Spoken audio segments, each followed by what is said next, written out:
Almost all of the electronics in your home, from the refrigerator to your computer, are powered by an outlet. Have you ever wondered where electricity comes from? Everything originates in power plants. They have huge generators which most often run on the thermal energy of steam. They convert heat into electricity, and at home we can boil an electric kettle in a couple of minutes. But why should we pay to run a power plant? After all, you can build your own small station and provide yourself with electricity for years to come. But it turns out that everything is not so simple. People have been trying to build small home power plants for a long time. As a rule, this doesn't end well. Some have even died during the construction process, but that's definitely not for us. Today, we'll try to make our own nuclear reactor and use it to arrange a nuclear party on a desert island. At the end of 2020, an event thundered in the world of science. A 12-year-old teenager named Jackson Oswalt assembled a nuclear reactor at his home. The boy managed to build a Farnsworth fuser relatively inexpensively, a device that allows you to control thermonuclear reactions. The fuser cost Jackson $10,000 and took 2 years to construct. Most of the parts the teenager ordered off eBay. Do you think that the young physicist was able to provide his home with electricity for many years?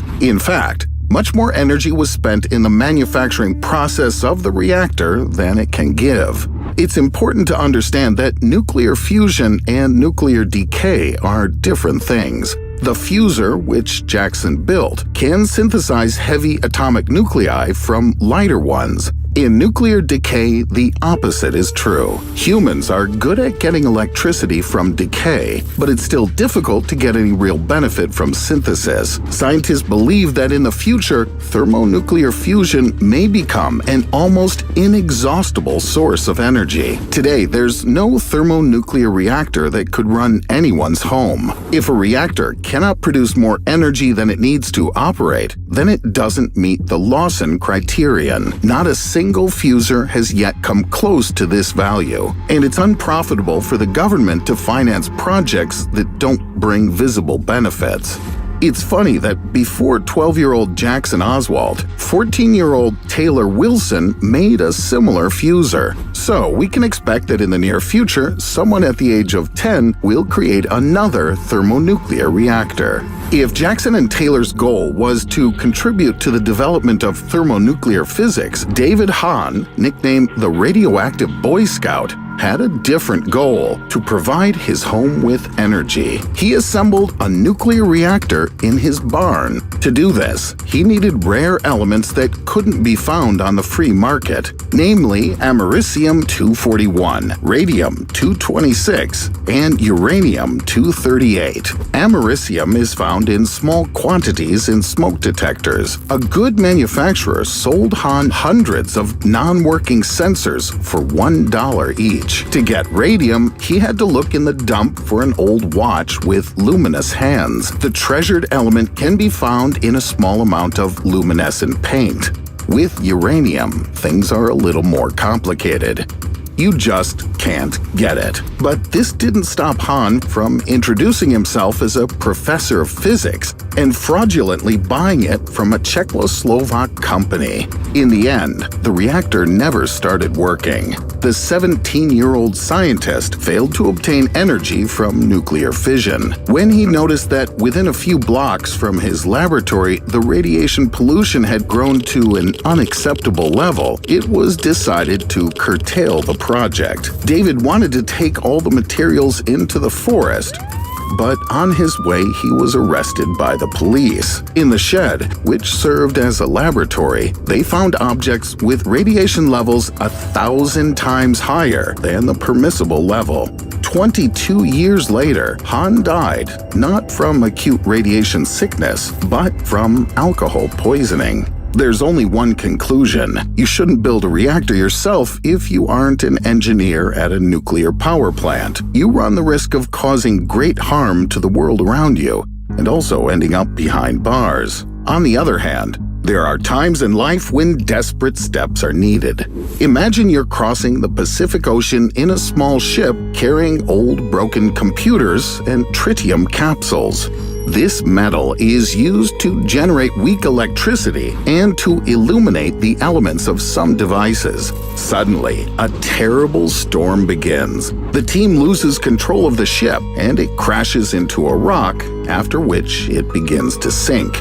You realize that death is inevitable. In the confusion, you find containers with the things necessary for the reactor, climb onto the floating remains of the ship, and wait for your raft to be washed ashore. After a while, you spot the shore and swim up to it. After exploring the surroundings, you realize that you've been brought to a desert island.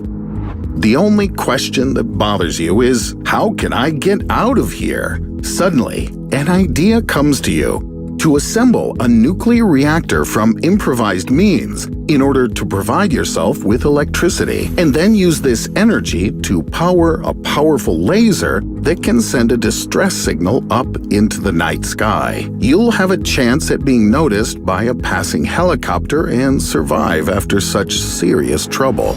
We won't be able to assemble a full-fledged uranium reactor like at nuclear power plants, but we can use tritium capsules to build a beta decay system. This capsule can be ordered online for $10. You're just lucky. Let's get started.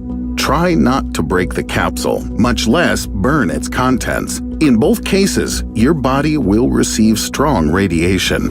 The energy from the decay of tritium needs to be collected on a solar panel. You can find this in a calculator among other computer junk. To prevent the particles from scattering chaotically, they need to be focused. To do this, wrap the tritium capsule with foil. Now, take off your glasses if you have a pair. Remove the lenses from them and install them in such a way that the beam of beta particles hits exactly on the solar panel. It's better to construct everything within a small box made of thick cardboard so the device doesn't fall apart.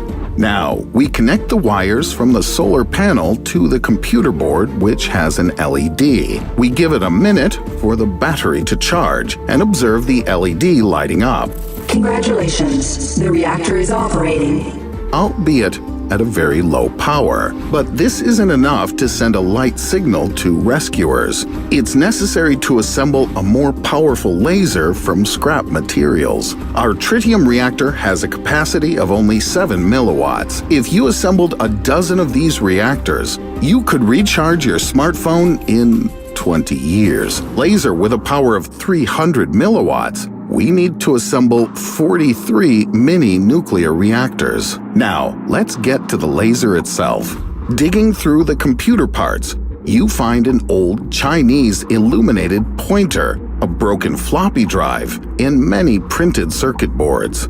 If you take out the red laser diode from the drive and install it in the Chinese pointer module with a lens, having the right board and applying the correct current, you can get a really powerful laser. All that's left is to connect it to our nuclear reactors. After a few days of hard work, you succeed. You wait until night falls for the laser to be as visible as possible. You release the reactor power to its maximum, and in 1 second, a bright red ray begins hitting the heavens. Just don't put your hand in the light. The laser is powerful enough to light a match or leave a hole in lightweight fabric. If you see monkeys on the island, don't shine it in their eyes so that they don't go blind. And now there is salvation. A few hours later, a rescue helicopter flying past that noticed a strange red glow from your island has landed to check. You're incredibly happy to see living people and suggest that they not fly away immediately. Instead, you can use the power of the assembled reactor to throw an island party with light music and powerful bass. From LEDs, which are abundant in computers, you make bright and multicolored strobe lights. From a huge speaker and a piece of wood, a powerful, low-frequency, almost infrasonic subwoofer. All of this is connected to a tritium reactor and can work for a while you dance with the rescuers, celebrating your victory over death. And suddenly, in the middle of dancing, a cold sweat hits you. You've completely forgotten about cooling the reactor, but it's operating at full capacity. What will happen? Will a large 300 milliwatt tritium reactor made up of 43 small ones explode and destroy the entire island? Or is there still a chance at survival? Write your answer to this question in the comments. Remember that building a reactor at home is dangerous business, especially if you're not good at physics. Take care of your life, stay away from radioactive metals, and as always, thanks for watching.